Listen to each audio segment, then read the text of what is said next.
एक व्यक्ति था। उसके गुरु एक सन्यासी थे। वह व्यक्ति दुनियादारी से ऊब सा गया था। वह अपने गुरु की तरह ही दुनियादारी छोड़कर सन्यासी बनना चाहता था। उसने अपने परिवार को यह बात बताई तो सभी ने मना कर दिया, यह कहते हुए कि हम सब आपसे बहुत प्यार करते हैं। फिर उसने अपने गुरु को यह बात बताई, परंतु साथ ही कहा कि उनका घर परिवार, बच्चे और पत्नी उसे संन्यास लेने नहीं दे रहे हैं, क्योंकि वह मुझसे बेहद प्यार करते हैं। पूरे घर में कोहराम मच गया था। सभी की आंखें नम थी। वह व्यक्ति मुर्दा अवस्था में था, मगर योग अभ्यास से आसपास के माहौल को महसूस कर सकता था और सुन सकता था। उसे बड़ा सुकून मिला कि उसका परिवार उसे कितना प्यार करते हैं। अंततः उसने संन्यास का इरादा त्यागने का फैसला कर लिया। कुछ ही देर बाद उस व्यक्ति के गुरु वहां पहुंचे। गुरु ने सभी को शांत किया और अपने शिष्य के पड़े शव को देखा। कुछ देर शव को देखने के बाद उसके परिवार वालों को कहा, इस शव में जान फूंका जा सकता है।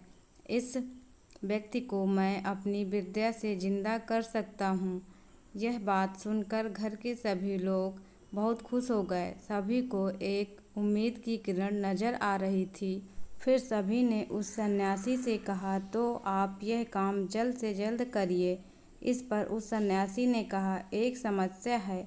इस कार्य के लिए परिवार के किसी अन्य सदस्य को अपनी प्राण त्यागना होगा। यह सुनकर सभी लोग की सांसें रुकी रह गई। सभी ने एक दूसरे को देखा।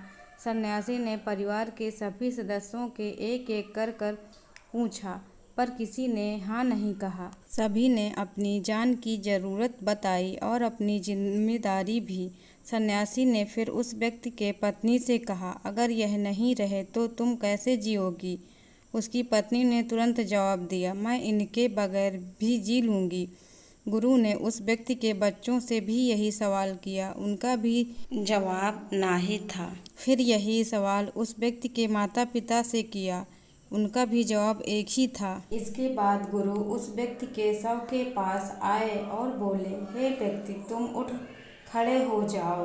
वह व्यक्ति उठकर बैठ गया। फिर उसके गुरु वहां से जाने लगे। उसने अपने गुरु को रोका और गुरु से कहा, मैं भी आपके साथ चलता हूँ। अब उस व्यक्ति को समझ में आ गया था कि उसकी ज़रूरत उसके घर में कितनी है। अब वह एक पल भी अपने घर में रहना नहीं चाहता था।